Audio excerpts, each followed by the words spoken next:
हम और हमारी सहेली होली पर गाना लेके आए हैं लोग। आप लोग सुनिएगा ज़रूर। आप लोग के अच्छा लगे तो वीडियो को लाइक, चैनल के सब्सक्राइब जरूर कीजिएगा। आप लोग के दिल से धन्यवाद। होलिया में ना आइले पियावा हो लेके सूते ममता कियावा।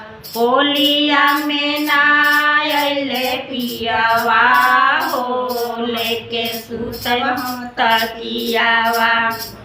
साफ साफ बताओ कि पति के साथ रहबू कि देवरे के साथ? हम अपने देवरे के संगे रहते।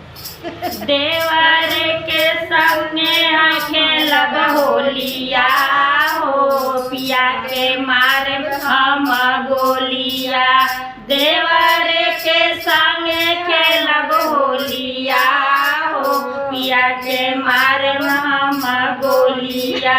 होलिया में ना आइले पियावा हो लेके सूत ममता कियावा।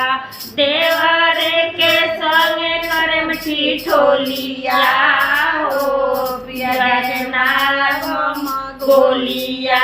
होलिया में ना आइले पियावा हो देखे के हम तकियावा।